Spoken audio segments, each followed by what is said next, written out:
bill to allow firearms in schools is stirring up controversy. Thank you for watching News 2 at 4. I'm Mark Kelly.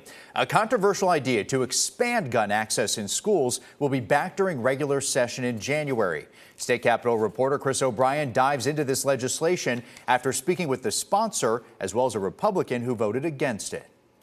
After Madison County Republican Representative Chris Todd made a controversial comment about the Covenant shooter in a special session committee. I don't know what she was capable of with her bare hands, but people can use anything, any kind of an inanimate object as a weapon. If she hadn't had a gun, she probably would have had a car. She had a car. She probably would have driven over those kids when they went to recess. She would have found a way, without a doubt. The Covenant family's nonprofits were irate. It's disgusting.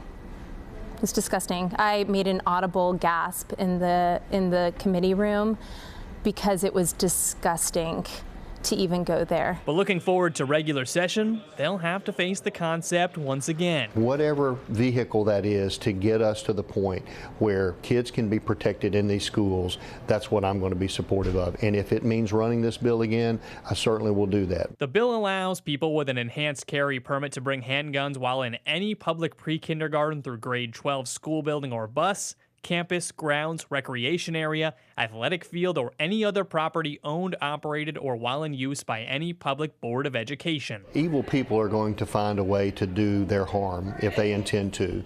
And the best way to counter that is to make sure that we have good people that have the ability to defend against an attack, whatever that attack might be. Todd will run into conservative obstacles, as even some very right-wing Republicans have concerns about the bill. Anybody at any time could walk into our schools with a firearm, unchecked, unverified, and really not knowing why they're there, just to patrol the schools. Culleoka Representative Scott Sapicki was one of 5 Republicans who voted against it. Under Chairman Todd's bill, if the Covenant shooter would have had an enhanced carry permit, they could have entered the Covenant school and been in that school legally. You can receive an enhanced carry permit in Tennessee by obtaining an 8-hour handgun safety course certificate. In Nashville, Chris O'Brien.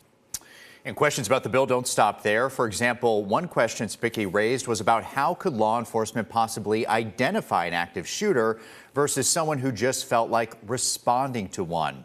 We have more on that concern coming up on News 2 at 5.